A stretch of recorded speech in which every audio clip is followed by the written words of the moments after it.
എല്ലാവർക്കും നമസ്കാരം. നമ്മളിന്ന് പഠിക്കാൻ പോകുന്നത് അക്കൗണ്ടൻസിയിലെ 6ാമത്തെ ചാപ്റ്ററാണ്. ചാപ്റ്ററിന്റെ പേര് trial balance and rectification of errors. പരീക്ഷയ്ക്ക് ഉറപ്പായും ചോദ്യങ്ങൾ വരുന്നൊരു ഭാഗമാണിത്. അതുകൊണ്ട് തന്നെ ഇത് വളരെ പ്രധാനപ്പെട്ടതാണ്.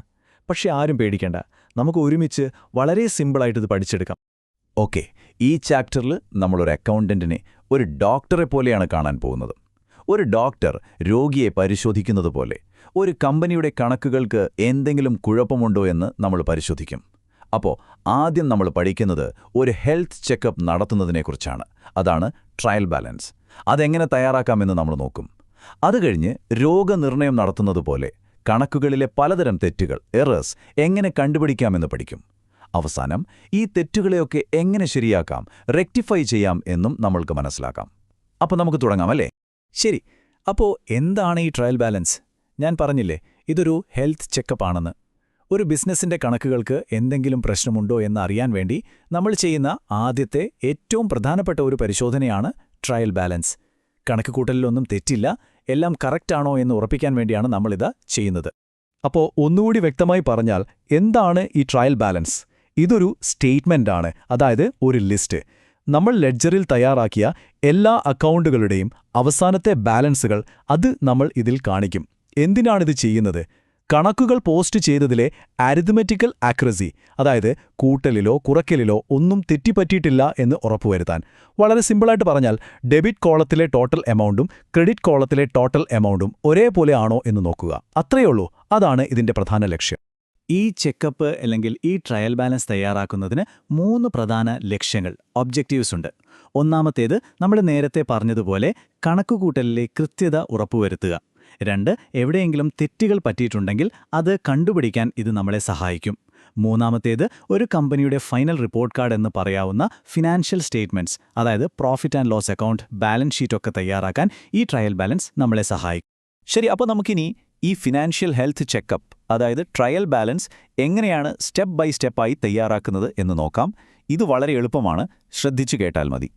ഒരു ട്രയൽ ബാലൻസ് തയ്യാറാക്കാൻ ആകെ 5 സ്റ്റെപ്പുകളേ ഉള്ളൂ. സ്റ്റെപ്പ് 1, ലെഡ്ജറിലെ ഓരോ അക്കൗണ്ടിന്റെയും അവസാനത്തെ ബാലൻസ് എത്രയാണെന്ന് കണ്ടുപിടിക്കുക. സ്റ്റെപ്പ് 2, ഓരോ അക്കൗണ്ടിന്റെ പേരും അതിന്റെ ബാലൻസും ഡെബിറ്റ് കോളത്തിലാണോ ക്രെഡിറ്റ് കോളത്തിലാണോ വരേണ്ടതെന്ന് നോക്കി അതത് കോളത്തിൽ എഴുതുക. സ്റ്റെപ്പ് 3, ഡെബിറ്റ് കോളത്തിലെ എല്ലാ തുകകളും കൂടി കൂട്ടുക, അതായത് ടോട്ടൽ ചെയ്യുക. സ്റ്റെപ്പ് 4, അതുപോലെ തന്നെ ക്രെഡിറ്റ് കോളത്തിലെയും എല്ലാ തുകകളും ടോട്ടൽ ചെയ്യുക. ഇനി അവസാനത്തെ സ്റ്റെപ്പ് 5ാമത്തേത്, ഈ 2 കോളത്തിലെയും ടോട്ടൽ തുകകൾ തുല്യമാണോ, ഈക്വൽ ആണോ എന്ന് ചെക്ക് ചെയ്യുക. അത്രയുള്ളൂ.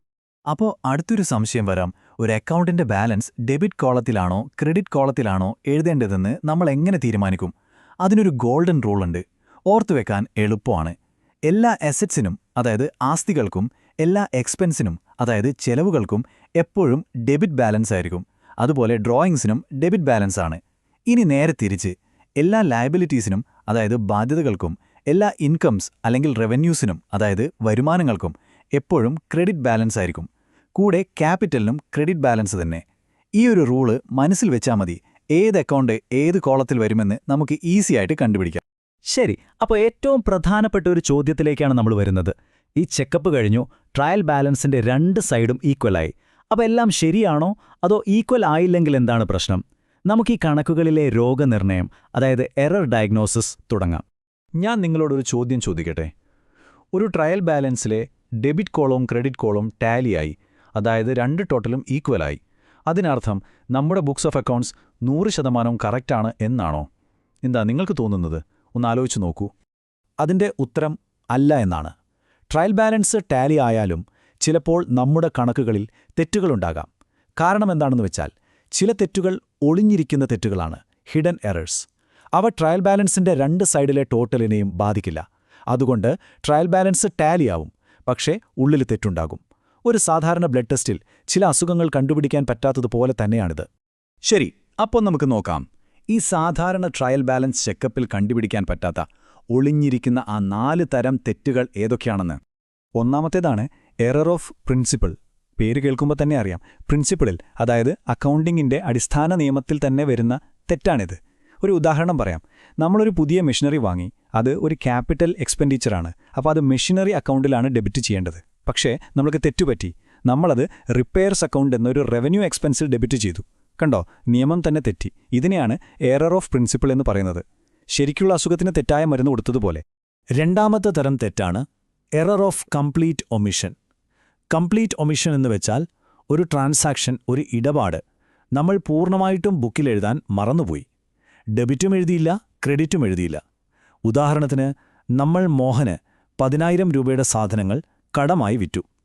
ഈയൊരു കാര്യം നമ്മൾ സെയിൽസ് ബുക്കിൽ എഴുതാനേ വിട്ടുപോയി. അപ്പോൾ 2 സൈഡിലും എൻട്രി വരാത്തതുകൊണ്ട് ട്രയൽ ബാലൻസ് ടാലിയാവും, പക്ഷേ തെറ്റ് സംഭവിച്ചു. മൂന്നാമത്തേതാണ് എറർ ഓഫ് കമ്മീഷൻ.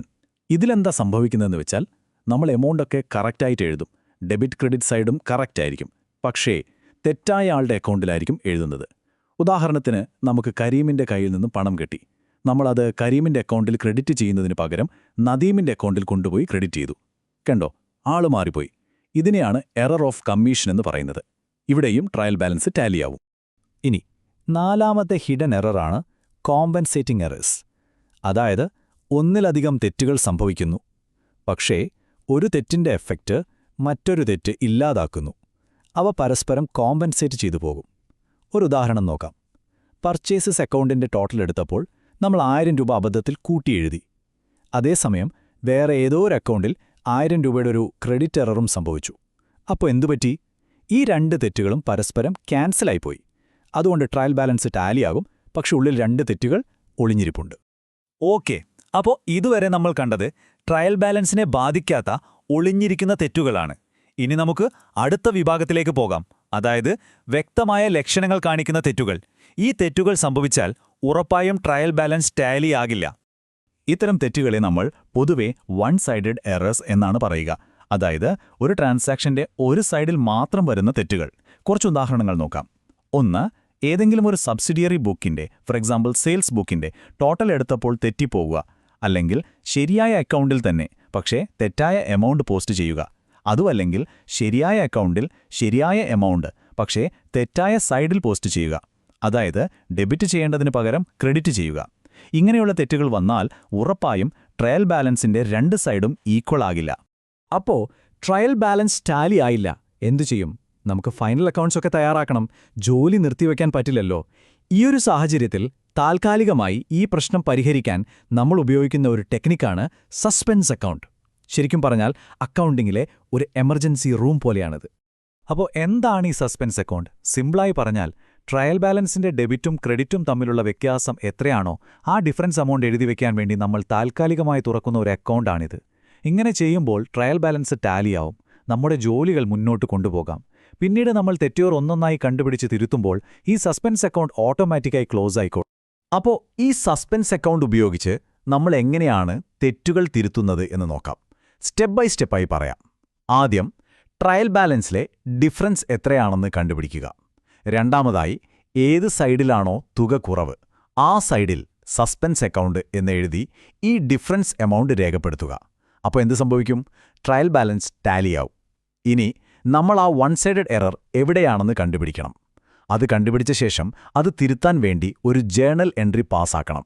ആ എൻട്രിയിൽ ഒരു സൈഡിൽ നമ്മൾ തെറ്റിയ അക്കൗണ്ടും മറുസൈഡിൽ ഈ സസ്പെൻസ് അക്കൗണ്ടുമായിരിക്കും വരുന്നത്.